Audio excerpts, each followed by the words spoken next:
My name's Noah Norwood. I own HRK Design, and this is my shop. Really, I like all cars, but I'd say probably my favorite car kind of era or style would be the early Ford kind of traditional hot rod type of thing. So that's what I like to work on the most.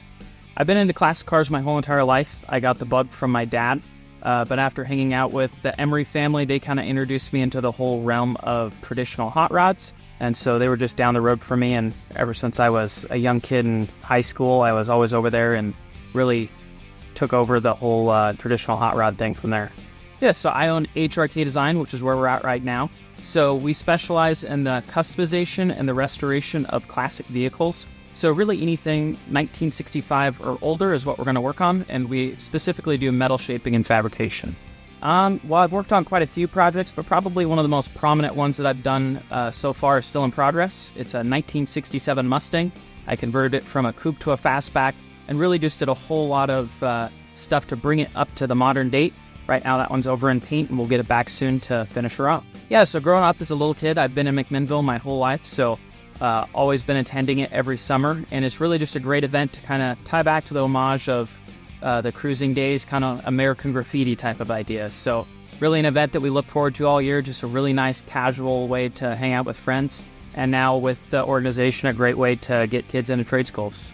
Yeah, traditionally it's always been in August, and it's a great kind of way to, as summer's tapering off, to be able to go and have one big last hurrah before we all park our cars for the winter.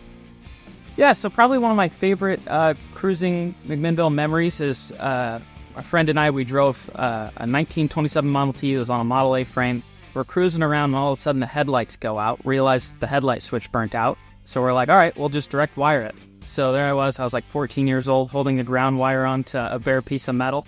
And I'm like, oh man, that's getting hot. And he's like, no, let me see it. And he tried, oh, that's getting hot. So we end up taking a big wad of tape, and I'm holding it on the bare piece of metal, using a flashlight just to make it home because it's pitch dark outside and we barely had any headlights.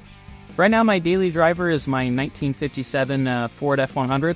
So I daily drove it in high school, kind of parked, took a break for a little bit, but now it's back in the daily driver category. We just recently did a 800-mile round trip, or actually 1,600-mile round trip, 800 miles to Bonneville and back, so it's kind of proven itself now. Automotive memory from this year is probably driving my F100 to Bonneville. I've always wanted to drive a hot rod to Bonneville, and this was the first year that we did it, so it was quite the adventure.